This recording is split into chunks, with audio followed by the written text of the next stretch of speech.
Super Interessante Coleções, o corpo humano.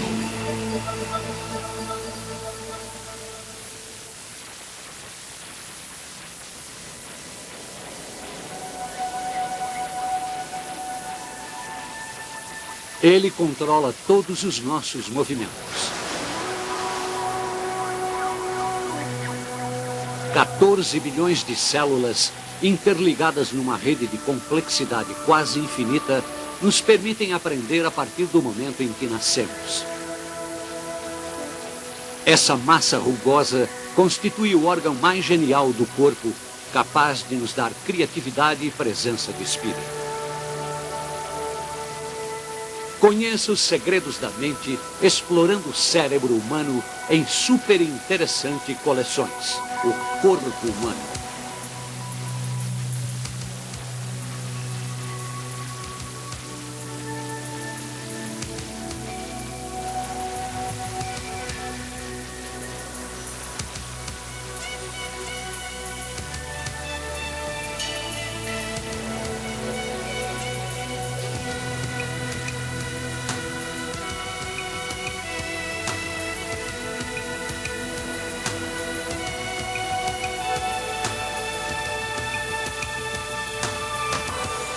O corpo humano, o cérebro.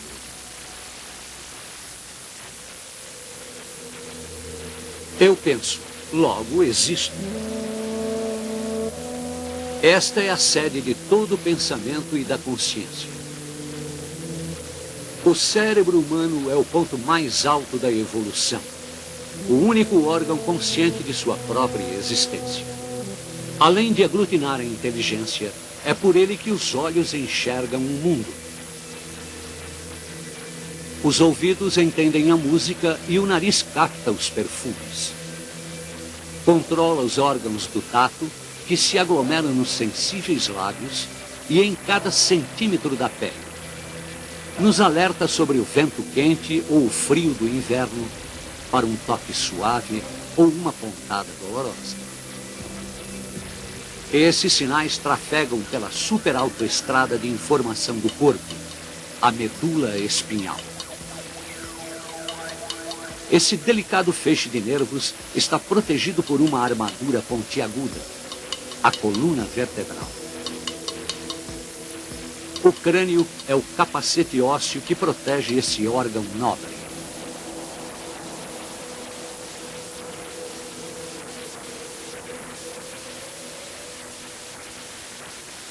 Brian e seus colegas podem sentir sua respiração.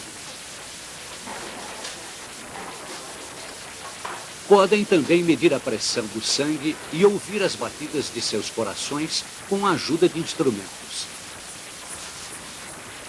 A atividade incessante do cérebro não pode ser percebida assim tão facilmente. Pelo desenvolvimento desse órgão, conseguimos dominar o mundo. Podemos pensar em símbolos abstratos como a linguagem e a matemática e acumular conhecimento de geração em geração.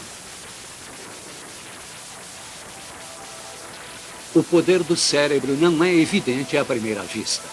Afinal, ele mais parece uma noz gigante feita de 1.500 gramas de tecido macio e úmido. O segredo está em seus bilhões de microscópicas células nervosas.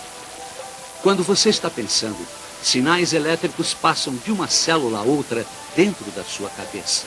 É como as correntes elétricas que viajam entre os minúsculos circuitos de um chip de computador durante um cálculo. Assim como as máquinas, as células nervosas requerem um generoso suprimento de energia. Uma rede de vasos sanguíneos traz oxigênio e açúcar, os combustíveis do cérebro. Mais de meio litro de sangue circula pelo órgão a cada minuto. O suprimento contínuo de sangue é essencial, pois os nervos morrem rapidamente quando estão sem oxigênio. Após poucos segundos de fluxo interrompido, algumas células já começam a se desligar e perdemos a consciência. Se o sangue não voltar rapidamente, como no caso de um derrame cerebral, o dano pode ser permanente.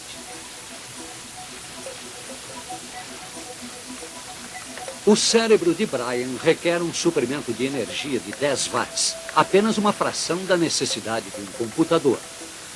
Assim como a máquina, sua central nervosa é ligada a uma rede mais ampla e funciona com cargas elétricas.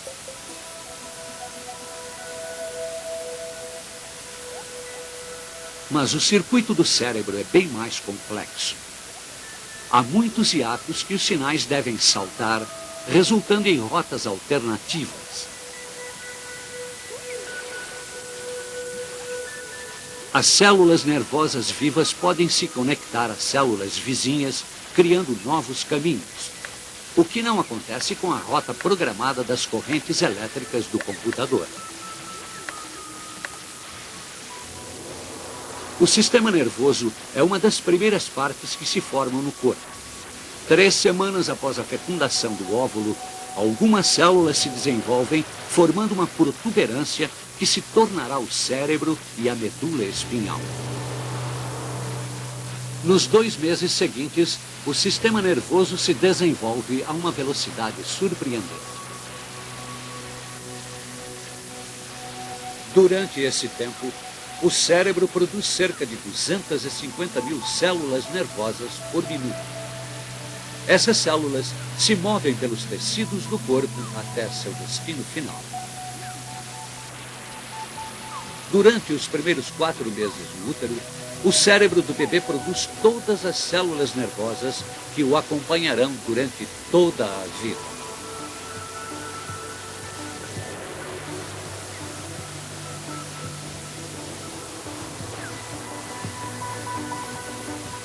Ao mesmo tempo, começam a se formar os ossos, aqui destacados em vermelho. Eles protegem a vulnerável rede de nervos. O topo do crânio é feito de vários ossos separados, permitindo que o cérebro possa crescer em seu interior. 5 meses antes do nascimento, 14 bilhões de células cerebrais estão a postos. Ao nascer, no entanto, ainda faltam conexões vitais entre elas. O cérebro de um recém-nascido ainda tem um longo caminho até atingir seu completo potencial. A rede do cérebro só é moldada pela experiência à medida em que pais e professores transmitem milhares de anos de conhecimento acumulado. A rede de conexões em expansão faz o cérebro crescer rapidamente.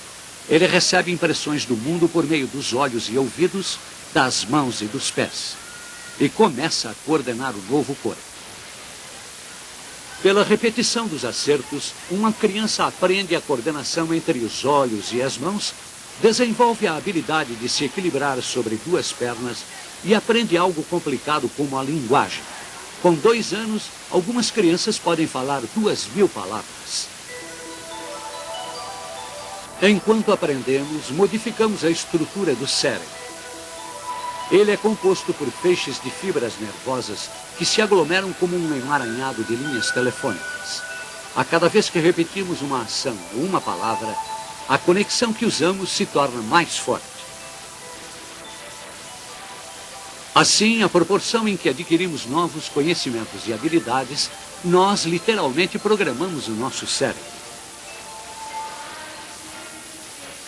Esta programação torna os seres humanos extraordinariamente disponíveis para o aprendizado. Aí está uma das razões para o nosso sucesso como espécie. A programação ocorre na região frontal do cérebro. É lá que se processa o pensamento. O cérebro frontal alcançou sua complexidade máxima no ser humano após 500 bilhão de anos de evolução. O cérebro de um dos nossos mais antigos ancestrais, o peixe, tem apenas uma pequena região frontal. A protuberância principal cuida da visão, o sentido mais importante do peixe.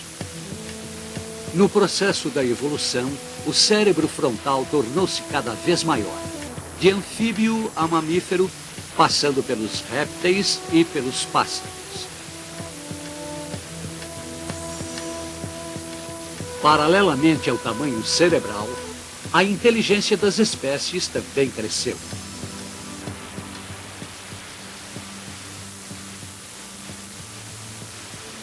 Os cérebros dos seres humanos possuem a arrogância de se atribuir o grau máximo da perfeição. Escondido lá dentro, ainda temos nosso cérebro de peixe desempenhando suas antigas funções. Essas regiões inferiores do cérebro mantêm algumas de nossas funções vitais, como a respiração. O cerebelo, em forma de couve-flor, é a parte do cérebro responsável pelo equilíbrio de todo o corpo. Ele é o mais complexo cerebelo do reino animal, provavelmente porque é mais difícil equilibrar-se em 2 pernas do que em 4. Essa antiga parte do cérebro tem uma beleza primitiva.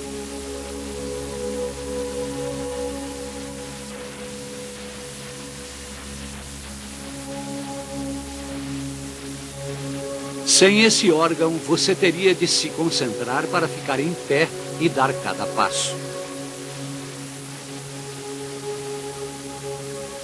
Da base para cima, o cérebro tem sucessivas camadas de intrincadas conexões.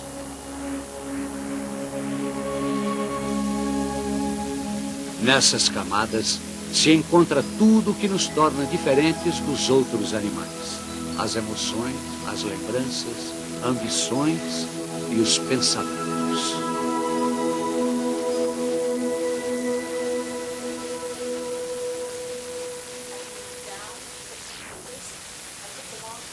O cérebro humano alcançou sua atual complexidade em apenas 5 milhões de anos, desde que a espécie humana se separou dos outros primatas.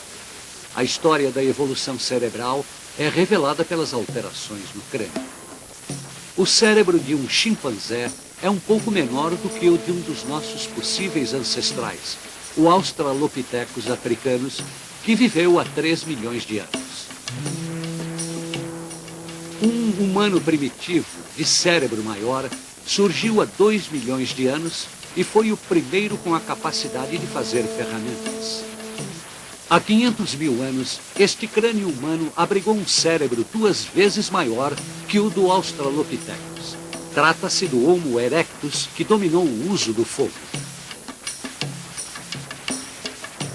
O cérebro humano atingiu seu tamanho atual há 130 mil anos. Mas ele precisou de mais 100 milênios para chegar a uma capacidade mental semelhante à nossa. Uma criança que nascesse há 35 mil anos poderia desenvolver facilmente todas as habilidades necessárias para sobreviver em nossa sociedade atual. As características humanas que evoluíram naquela época, a linguagem e a curiosidade, ainda são as bases da sociedade de hoje. O número de células nervosas no cérebro aumentou muito nos últimos milhões de anos. O cérebro corria o risco de ficar maior do que o crânio, mas foi salvo por um artifício de geometria. As células que você usa para pensar ficam na superfície do cérebro, numa camada de apenas 4 milímetros de espessura, chamada córtex. A natureza recorreu a um truque para fazer com que uma grande superfície ocupasse um pequeno volume. O truque foi amassar o córtex com uma folha de papel. Se você pudesse esticar as dobras do seu córtex, ele ficaria do tamanho de uma fronha.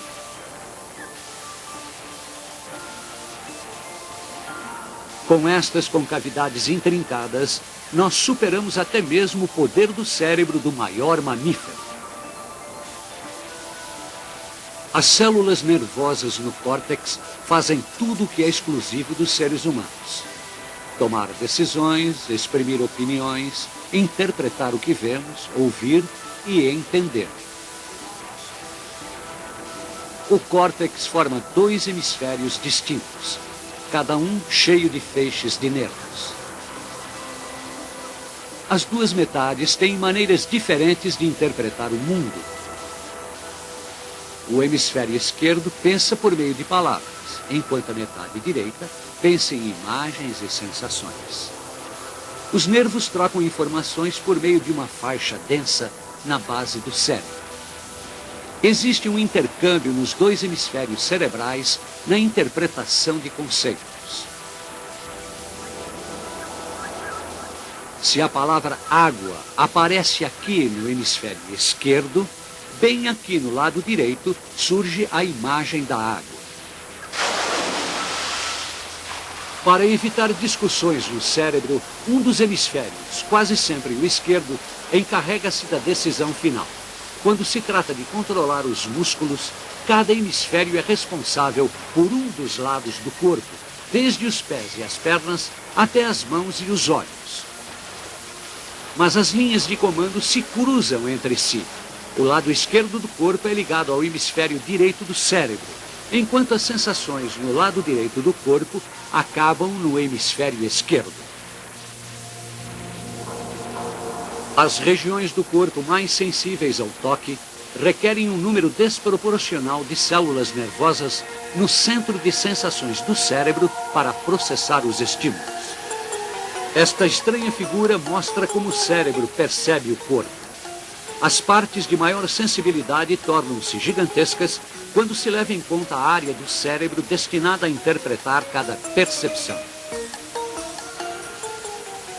Os lábios aparecem monstruosos porque são extremamente sensíveis.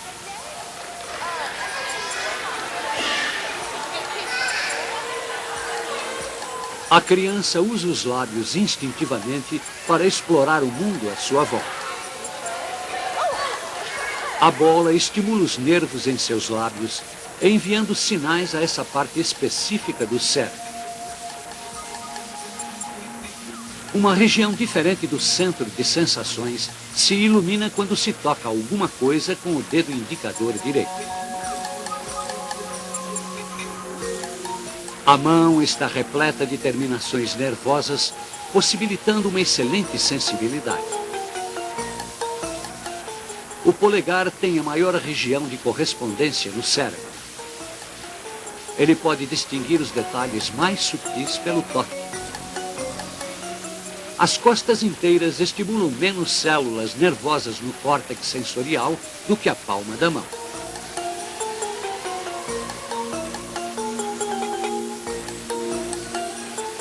Uma segunda figura mostra quanto do cérebro está dedicado ao controle do corpo. As partes maiores têm muitas células nervosas encarregadas de movimentos musculares extremamente controlados. As duas figuras têm muito em comum.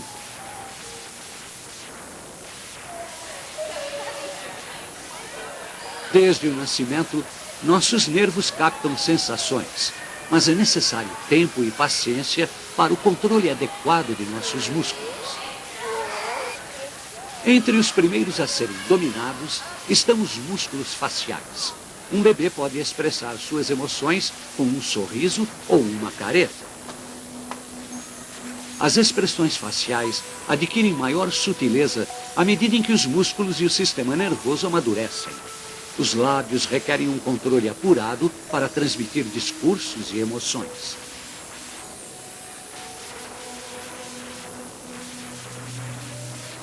As mãos estão cheias de músculos de alta precisão.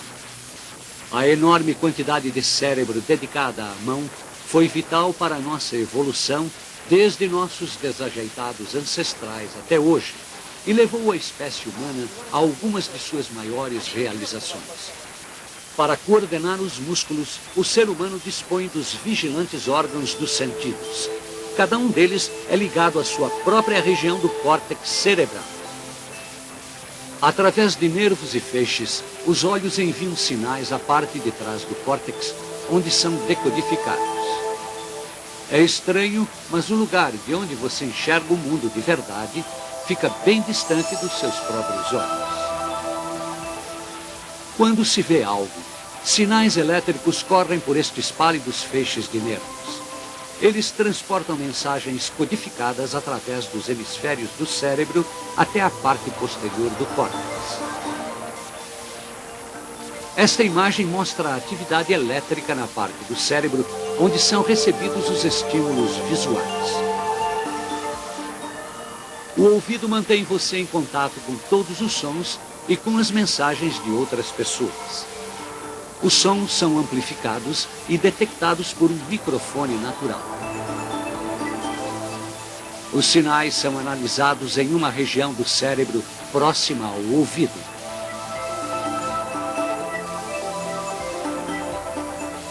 Certas moléculas invisíveis disparam sensores na parte de trás do nariz.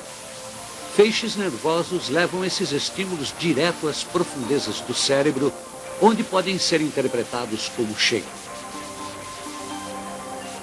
Aqui, um perfume ilumina diversas partes do cérebro.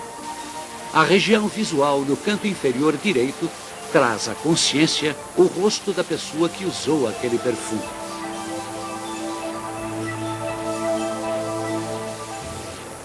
Os caminhos inconscientes que ligam nossas sensações ainda são pouco explorados. A ciência ainda não sabe como o córtex reúne suas reações dispersas para criar uma imagem do mundo à nossa volta. A maior parte das coisas que fazemos envolve quase todas as partes do cérebro. Mesmo algo tão aparentemente simples como responder a uma pergunta. Devemos ouvir as palavras, compreender seu significado, consultar a nossa memória e então expressar a resposta. A linguagem reforça caminhos específicos através do cérebro. Dessa maneira, ele molda a nossa forma de pensar.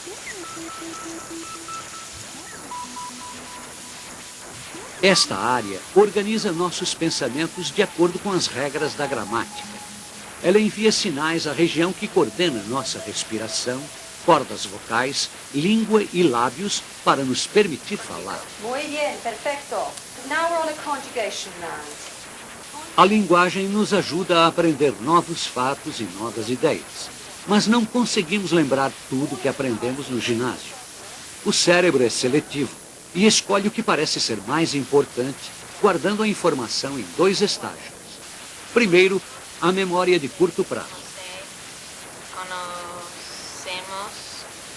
Ouça uma palavra e você poderá lembrá-la durante alguns segundos.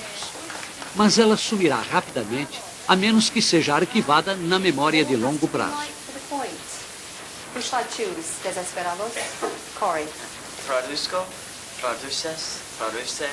Para reter o que você aprendeu, o seu cérebro deve estar sempre realizando novas conexões entre os neurônios. A própria estrutura do cérebro se modifica sutilmente cada vez que entregamos um novo fato à memória de longo prazo. Novas conexões se formam em todo o cérebro.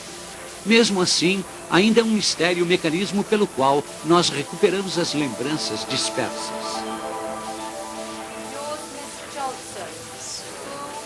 Com a repetição constante, as lembranças ganham raízes mais profundas.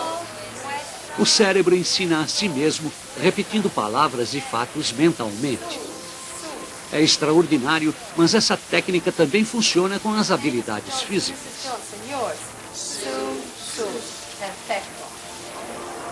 O cérebro humano é um órgão cheio de segredos.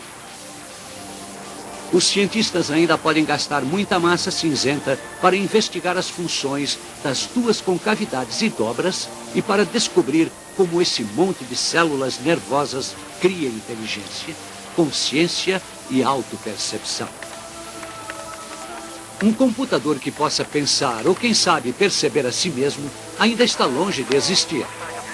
Cada um de nós contém um computador muito mais poderoso do que qualquer máquina à base de silício.